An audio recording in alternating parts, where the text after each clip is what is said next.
how cool is it that I can actually sit here and talk about what is considered one of the biggest staple games in this series? Maybe that's a term we'll get into a little bit more another day. You got your mass marketed games. You got your, I like to call them the foundation games, or like the staples, if you will, and then you have your hardcore games. But Ticket to Ride is one of those games where it's so easy to learn and it's so much fun to play that you could very easily squeeze in a couple of games in very little time. And the cool thing about Ticket to Ride is that it's really, really, really easy to learn. And if maybe this isn't for you, there's tons of variations of Ticket to Ride that you could very easily, settle your palate with. So if you're into trains, and if you're into kind of, I'd say like a slower type-ish game, then this is very much for you and a must-own if you're serious about really getting into board game collecting. Now, I want to say real quick, when I say want to get into board game collecting, I'm not saying go out there and find those super expensive games that everyone has. Like, I'm not saying go out there and buy a $140 copy of Gloomhaven, or about a $140 copy of Twilight Imperium. And I'm definitely not saying go out there and, try to pay for someone's Kickstarter copy of Seventh Continent for well over $300. Maybe we'll talk about Kickstarter games another day. And I mean that both mainly as a positive, but there also is some negative there as well. But anyway, that's going to do that. Let's get into one of my personal favorites, and something that can hook you easily. Ticket to Ride. Guys, this board is huge. It nearly takes up this full length of the table right here. But that's okay, we can work around that. Ideally, you want to have this on a nice, big, open area where other players can have some room to lay down their routes, their pieces, and so forth, but we'll get into that when we get there. So basically, the game is this. You just have to get from one city to another. Sounds simple enough, and it is. That's the beauty of this game. It's that simple. You notice that from certain cities, you'll notice different segments and different colors. What that is that for every segment, that is how many different cars you need to hand in of that color. So if in your hand you have 6 red cars that you've drawn over the last several rounds, you hand them in and you can place your train pieces here, and you can then go from Miami to New Orleans. The gray areas are basically your wild card. As long as you have 2 cars in your hand that are of the same color, you can go from New Orleans to Houston. The double-sided here, in the rules of this game, depending on how many players you have, if it's a low player game, once somebody goes on one side, the other player cannot go on the other side. It completely locks them out. However, it's a bit of a house rule, and you can do the same thing too to make the game a little bit more enjoyable, not nearly as cutthroat. You allow players to occupy both sides. I will say there was one game in particular where somebody decided to take up both sides. It was the same player, and they were doing so just to kind of be a bit of a jerk. That's, use your best judgment on that. The rules clearly state how that works.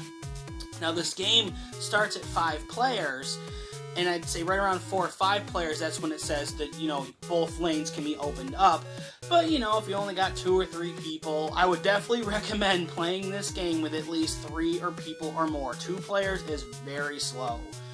But, yeah, there's a ton of potential here, so let's get into the components, and we'll break that down too. Now, right here are your components to the game. You have your score marker, the trains of that score's color marker. You have the route cards, which we'll get into in a little bit. We have the tickets, which we'll talk about when we get into the beginning of the game. And then you notice you have these 2 cards right here. This one right here is your Trans-America Express card. And at the end of the game, whoever has the longest route of trains from beginning to end gets this card and gets a bonus 10 extra points. So something to keep an eye out if you're looking to get the longest route. There are bonuses attributed to that. This right here is the scoring table. It comes with every copy of the game. This just shows you how points work. For instance, as we zoom in, if you play just one train, you get 1 point. You get 2 for 2, 3 for 3, 4 for 4. Or I'm sorry. You get 4 points for 3. You get 7 points for 4, and so on and so forth. So clearly, the longer segments you play, the more points you get. And as I said in the beginning, if you connect between two cities that have 6 trains, you get a big amount of points. You get 15 points for doing that. So keep that in mind. But also, other people are going to be gunning for those spots too. So you want to make sure to keep a good eye out of who's going where. Although at times it will be a little more difficult to plan it out. So let's talk about the tickets. Usually how the game breaks down in the beginning is every player gets handed 3 tickets. You can then choose 2, or if you're starting out and if you want to pick one just to learn, you can do that too. You ideally want to pick 2, and you look and you'll see different routes on here. Like this one wants you to go from Duluth to El Paso, and if you do so by any means necessary, it does not have to be in a straight line, you'll get 10 points. In this one, if you go from Denver to Pittsburgh, you'll get 11. And so on and so forth. Now, some of the tickets will actually give you pretty big points for doing quite the travels. Like, for instance, if you can somehow get from Los Angeles to New York, you'll get 21 points. Now, this is both a good thing and a bad thing. The good thing is that for every route you completed, and you keep these to yourself until the end of the game, you get those bonus points. However, for every route that you have that is not completed, you will lose points at the end of the game. Now, when you're playing the game, after you've figured out which route you're going to take, remember, you get handed 3, you have to choose at least 2, and we'll get into picking more routes throughout the game as we go further. Now, how this works is, beginning of the game, these cards will be stacked next to the board, and I'll show you an example in just a moment. And you'll see 5 cards listed out. Now, on your turn, you will have one of 2 options. You can either hand in cards in your hand to go from one city to another, or you can draw. Now, how drawing works is really simple. You can choose to draw 2 off the deck, or you could draw 2 from what's open here. For instance, let's say I want this white card. I then replace it with an empty space, and you'll notice that this fancy little rainbow card comes out. That's the Wild, or the Joker, however you want to call it. We just call it the Wild. Now, this card can be any color card you want. Unfortunately, if you've already drawn once from here, and this comes on the board, it is unobtainable. Now, the rule with this is that, let's say I'd already drawn 2, and the next turn comes, and this is what the lineup has, and I haven't even drawn anything yet. If I take this wild card, I will not be able to pick up a second card. That's the rule with wild. So, in my opinion, if you're looking for a wild, but you want to try and fill your hand up with more cards, draw from here. The chances of you getting 1 or maybe even 2 are better, plus you won't be refined to just the 1. So, keep that in mind. So you may be wondering, okay, so you either draw or you place down cards. That's pretty simple enough. But just how do you win? What's the win condition? Well, here's the interesting part. There was this one little baggie in the box, and this right here is what signifies your end game phase. And how this works is really simple. Everybody in the game has the same number of pieces to lay down. And what happens is, once you've used up these and you get into the first player that actually has to get into this bag, and there's 3 of each of the 5 colors in here. The first person to get into this bag, that signifies the end phase, meaning the very last turn. So how this works is, from that person who started, everyone goes around the table, and also including the person who started the end phase, and that is the last round. And then when you're done, that's when everybody reveals which routes they had in their hand. They then add bonuses from the routes on here, as well as the 10-point bonus for the longest route. Subtract any points from here of routes you have not completed. and that pretty much will decide whoever the winner is. It does say that when it comes to a tie, the tiebreaker usually goes to the person with the most routes. But honestly, I think that's I'd say that's a rule best left to the people playing. If you're okay with sharing a victory, that's fine. There are different ways around this. You can look at, whoever played the most amount of trains during the game, the most amount of, the most amount of tickets completed, the person who failed the least number of tickets. I mean, it's different however you want to do it. But that's the cool thing about this game, is that it's real simple to learn, it's really easy to play, it is a lot of fun, and like I said, if this is a little too basic for you, maybe another day we'll touch base on some of the expansions or the smaller versions if you're looking for something a little less complex. When I mean complex, just not nearly as big, and maybe that'll be to your liking. For me personally, Days of Wonder is a fantastic publisher, and this game is easily considered to be like one of the big staple games in most serious board gamers' collections. And to this day, I still have not played a game I didn't like, even if I lost.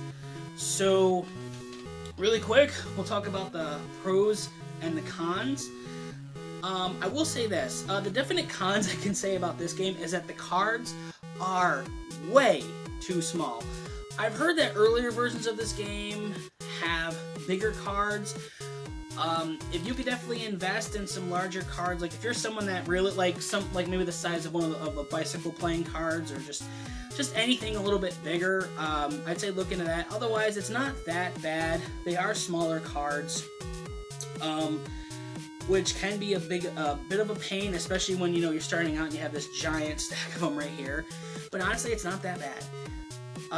Another con I will say is, while I do think the pieces they're pretty adorable for what they are, I would have loved a little more quality.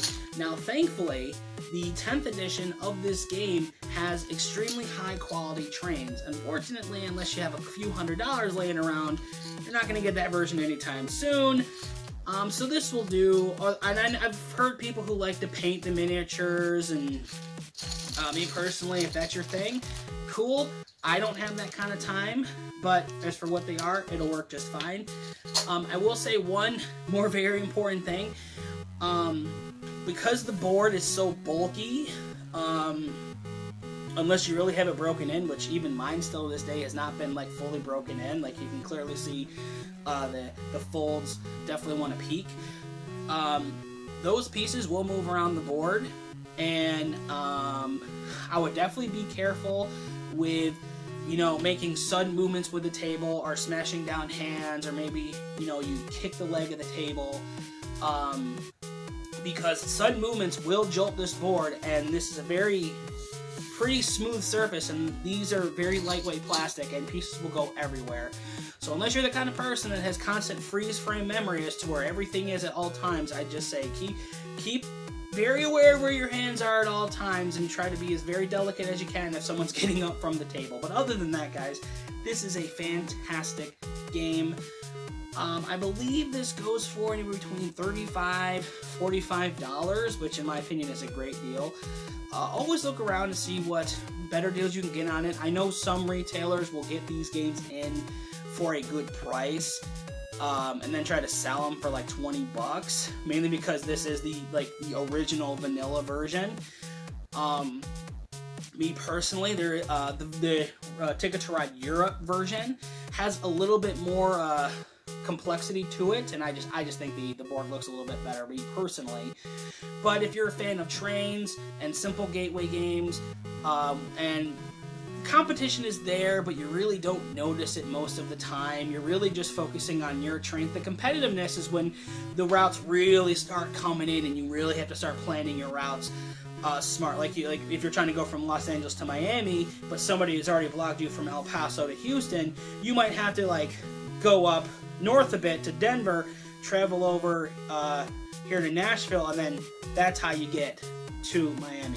So, guys, seriously, this is easily like a B+ A game for me. The only reason I don't rank it any higher is because of how simple it really is. But ultimately, that's the beauty of it. This is a game that I can easily recommend to people. They learn it pretty simply, and we always have a lot of fun.